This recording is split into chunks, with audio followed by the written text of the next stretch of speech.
मन्नू भंडारी कृत महाभोज नाटक। नाटक में 11 दृश्य है। नाटक का कथानक। महाभोज उपन्यास का ताना बाना उत्तर प्रदेश के सरोह गांव के इर्द गिर्द बुना गया है। यह गांव उत्तर प्रदेश के पश्चिमी भाग में स्थित है। गांव में विधानसभा की एक सीट के लिए चुनाव होने वाला है। कहानी बिसेसर उर्फ बिसु की मौत की घटना से शुरू होता है। सरोह गांव के हरिजन बस्ती में आगजनी की घटना में दर्जनों व्यक्तियों की निर्मम हत्या हो चुकी थी। बिसु के पास इस हत्याकांड के प्रमाण थे, जिन्हें वह दिल्ली जाकर सक्षम पदाधिकारियों को सौंपना चाहता है और बस्ती के लोगों को न्याय दिलवाना चाहता है। किंतु राजनीतिक षड्यंत्र और जोरावर के षड्यंत्र के कारण बिसु के चाय में 2 लोगों को भेजकर जहर मिलवा दिया जाता है, जिसके चलते उसकी मृत्यु हो जाती है। बिसु के मौत के बाद उसका साथी बिंदेश्वरी उर्फ बिंदा इस प्रतिशोध को जिंदा रखता है। बिंदा को भी राजनीति और अपराध के जाल में फंसाकर सलाखों के पीछे डाल दिया जाता है। पिछड़ी और वंचित जाति के लोगों के साथ अत्याचार और प्रतिनिधि चरित्रों द्वारा उसका प्रतिरोध इस नाटक को गति प्रदान करता है। पहला दृश्य। इस दृश्य में बिसु की मां अपने बेटे के लाश के पास छाती पीट पीट कर रो रही है। बाप घुटनों पर सिर झुकाकर बैठा है। चारों तरफ लोग जमा हैं। माहौल में सनसनी और तनाव है। उसकी लाश सड़क के किनारे पुलिया पर पड़ी मिलने से पूरे गांव में सनसनी फैल गया है। पुलिस सिर्फ खानापूर्ति करती है। हालांकि आए दिन की तुलना में इस बार पुलिस थोड़ा मुस्तैद दिखाती है। गांव में सभी लोगों को यह यकीन हो गया था कि बिसु की हत्या हुई है। आगजनी वाली घटना के कारण बिसेंस की हत्या सिर्फ एक दलित युवक की हत्या नहीं थी।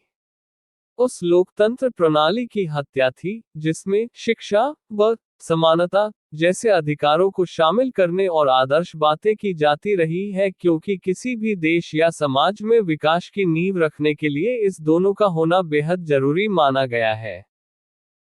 दूसरा दृश्य शहर का महल है। यहाँ मशाल साप्ताहिक का कार्यालय है। भवानी अपनी मेज पर फैली फाइलों में व्यस्त है। नरोत्तम गांव से रिपोर्ट लेकर सीधे भवानी के पास पहुंचकर गांव का सब हाल सुनाता है।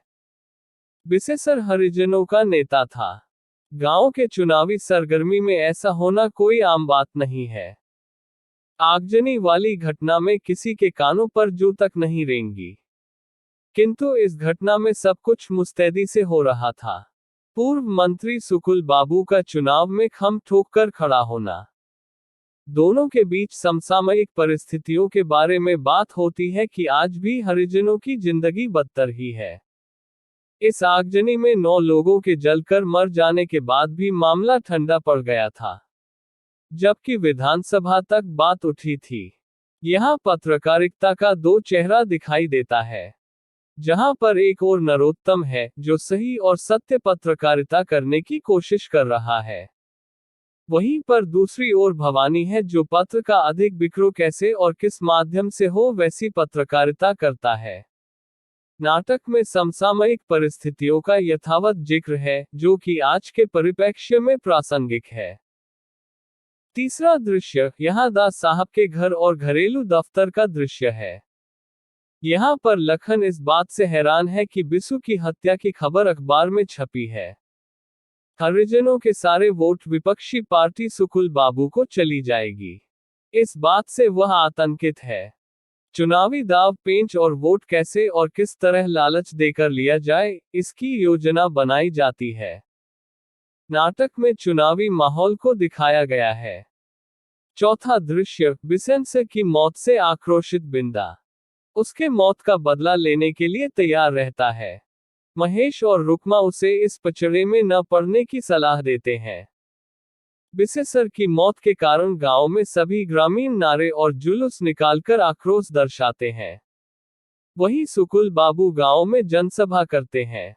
आगामी चुनाव के मद्देनजर जनसभा का अंत सुकुल बाबू और दास साहब के लोगों के बीच मारपीट से होती है। पांचवा दृश्य राजनीति में किस प्रकार प्रलोभन देकर रैलियों में भीड़ इकट्ठी की जाती है। इसमें यह तरकीब सुकुल बाबू अपनाते हैं। इस रैली से दास साहब के पार्टी के लोग आगामी चुनाव के मद्देनजर थोड़े चिंतित हो जाते हैं। वैसे भी दास साहब के पार्टी के लोग उनसे बेहद नाराज थे। लखन को सुकुल बाबू के मुकाबले खड़े करने से दास साहब मामले की पुनः रिपोर्ट बनाने के लिए सक्सेना को कहते हैं। अप्पा साहब से पार्टी के सभी लोग मतभेद को दरकिनार करके पार्टी का साथ देने के लिए कहते हैं। छठा दृश्य, मशान का दफ्तर, जहां महेश और बिंदा नरोत्तम के कहने पर आगजनी की सबूत लेकर जाते हैं। दत्ता बाबू द्वारा ढंग से और मामले की गंभीरता को न समझते हुए बेहद लापरवाही के साथ पेश आते हैं, जिससे वे दोनों गुस्से में वापस चले जाते हैं। नरोत्तम का इस बात से आगबबूला होकर मशाल छोड़ने की बात करता है। सातवां दृश्य, गांव में दास साहब के जन संबोधन की तैयारी जोरों से की जा रही है, जिसमें जोरावर पूरी व्यवस्था का जायजा खुद बारीकी से ले रहा है। इस बात से जोरावर खुद को बहुत तिरस्कृत महसूस करता है। इसी बीच काशी, जो कि सुकुल बाबू के विरोधी पार्टी का सदस्य है, इस मौके का फायदा उठाता है और जोरावर को भड़का कर चुनाव में खड़े होने की राय देता है। आठवां दृश्य, एसओपीओ सक्सेना बिसु की मौत की पुनः तहकीकात करने गांव आता है। समूचे गांव में खलबली मची हुई है। सक्सेना एक एक करके सबकी गवाही लेता है। बिंदा ने साफ साफ जोरावर का नाम बताया और आगजनी के पीछे भी उसी के हाथ होने के कारण वो बिसु के जान का दुश्मन था। आगजनी के सभी सबूत बिसु ने इकट्ठे किए हुए थे, जिसमें जोरावर की संलिप्तता थी। पोस्टमार्टम के रिपोर्ट में भी जहर से मौत की बात पता चली थी। नौवां दृश्य, अचानक सक्सेना के रेस्ट हाउस पर रात को महेश आता है। बिंदा की गवाही के कारण उसकी पिटाई की बात बताता है और जिन लड़कों ने बिसु को जहर दी थी उनके बारे में बताता है। उन दोनों को पकड़ लीजिए, वही एकमात्र सबूत है, नहीं तो बिंदा ही उसे मार डालेगा। दोनों लड़के टिटहरी गांव के हैं, बिंदा भी वहीं गया है। 10वां दृश्य, सक्सेना के रिपोर्ट में जोरावर को साफ साफ हत्यारा घोषित किया गया। जोरावर के चुनाव में खड़े होने से होने वाले नुकसान से दास साहब हैरान हो जाते हैं। जोरावर को सक्सेना की रिपोर्ट से धमकाते हैं और वो चुनाव में खड़े होने के फैसले को बदल देता है। दास साहब इस मामले में बिंदा को बिसु का हत्यारा बताते हैं कि रुकमा के साथ संबंध को बिंदा बर्दाश्त नहीं कर पाया। चोरी उसने इस कार्य को अंजाम दिया। दास साहब ने D0I0G0 को कहा कि सक्सेना को सस्पेंड करो और बिंदा को गिरफ्तार करो। इस दृश्य में राजनीति में व्याप्त शक्ति का दुरुपयोग साफ दिखाई देता है। ईमानदारी का कोई वजूद नहीं, यह भी साफ दिखाई देता है। 11वां दृश्य, जोरावर के घेर पर जश्न का माहौल है, जहां उसके बिसु के हत्या के मामले से साफ बाहर निकल जाने की खुशी में नाचने वालों को बुलाया गया है। दूसरी तरफ सिन्हा I0G0 के प्रमोशन और शादी की 25वीं सालगिरह का जश्न मना रहे हैं। उधर थाने में बिंदा को मार मार के बिसु से खून का इकरार करवाने में लगे हैं।